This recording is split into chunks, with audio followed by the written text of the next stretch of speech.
Monsieur le deuxième secrétaire Hermano Exinor, veut donner lecture de l'autre point à l'ordre du jour. Point 5 de l'ordre du jour. Adresse à la nation du chef de l'État, son Excellence, M. Joseph Michel Martelly. Monsieur le Président, j'ai l'honneur de vous inviter à gravir la tribune pour prononcer votre allocation de circonstances à l'occasion de ce 7 février 2016 consacrant la fin de votre mandat présidentiel. Merci.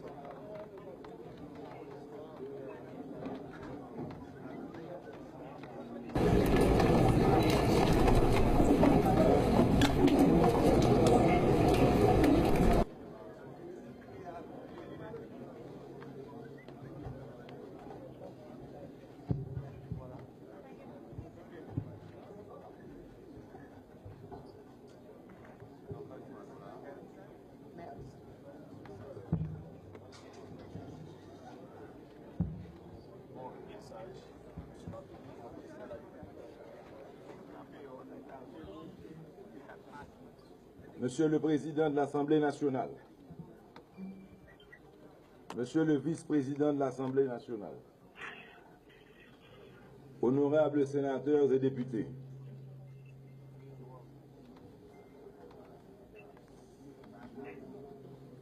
Monsieur le Premier ministre, Madame la Première Dame, Mesdames, Messieurs les ministres, Mesdames, Messieurs les secrétaires d'État, Mesdames et Messieurs les membres du corps diplomatique, Mesdames, Messieurs, peuple haïtien, ce 7 février 2016, comme le veut la Constitution de 1987 amendée, mon mandat touche à sa fin.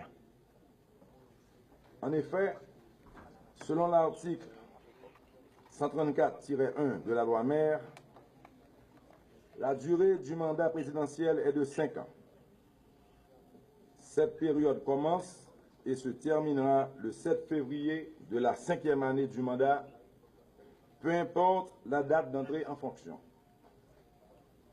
S'il est vrai que mon mandat a démarré le 14 mai 2011, en démocrate convaincu, respectueux des lois et de la Constitution de mon pays, je laisse la magistrature suprême de l'État pour contribuer au retour à la normalité constitutionnelle. Me voilà donc rendu au terme du quinquennat, au terme de mon mandat présidentiel, au terme de toutes les batailles que j'aurai menées sans merci, pour vous, peuple haïtien, avec tout mon cœur, avec toute ma bonne foi, avec tout ce que je peux porter de rêve de grandeur pour mon pays. Ce matin, je voudrais d'abord vous remercier, vous, peuple haïtien, vous qui m'aviez fait le grand honneur de me confier la plus haute magistrature de l'État pour conduire sa destinée.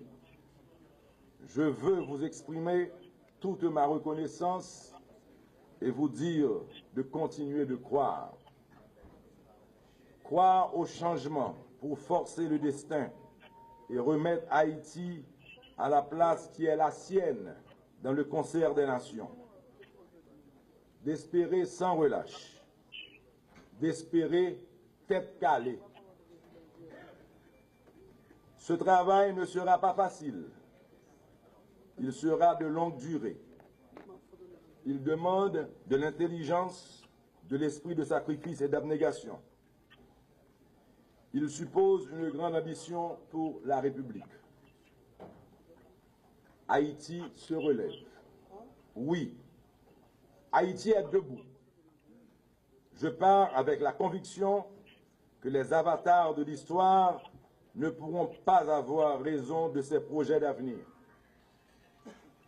La relève est partout dans le pays, les yeux grands ouverts, le front haut pour refuser le destin de fatalité dans lequel nos guerres fratricides pour le pouvoir l'ont piégé. La relève est là, dans nos écoles, dans nos universités. Elle est partout dans nos montagnes, dans nos quartiers, dans nos villes, dans la diaspora, prête à organiser la vigilance pour condamner sans l'ignorer le passé au passé et envisager l'avenir avec fougue, avec détermination, avec dignité. Je voudrais également remercier toutes celles et ceux qui, avec moi, à côté de moi, en face de moi parfois, inlassablement, sincèrement, se seront pendant 5 longues années impliqués pour Haïti parce qu'ils ont cru en Haïti, parce qu'ils ont choisi Haïti, parce qu'ils ont aimé Haïti. Parce qu'Haïti, pour eux, était plus importante qu'eux-mêmes. Je voudrais leur dire que leur investissement n'aura pas été vain. Au 14 mai 2011, qu'héritais-je si ce n'était que souffrance, misère, épidémie et deuil? J'étais face à tous les défis, face à l'impossible, face au désespoir le plus total. Mais surtout, face à celles et ceux dont la mauvaise foi n'a jamais cédé et ne cédera jamais. Mais qu'importe, Haïti se souviendra sur son long chemin vers la terre promise qu'un certain Michel Joseph Martelly, Mickey pour son peuple, avait aimé, avait donné, avait bâti, peut-être mieux que ceux qui n'ont jamais péché. À ceux que j'eus à proposer pour diriger le gouvernement, à Daniel Gérard Rouzier, Bernard Gousse, Gary Coney, Laurent Lamotte, PMKP, respect pour vous. Merci pour vos conseils, vos recommandations, votre accompagnement surtout. Vous aurez chacun à votre manière, sans jamais chercher à plaire, vous aurez chacun mérité de la nation. Aux amis d'Haïti, dont la compassion jamais démentie et la critique constructive auront permis d'espérer, un grand merci. À toute ma famille, particulièrement à toi, Sophia, mon épouse, merci. Que serait-ce sans toi qu'une corde brisée au doigt du guitariste?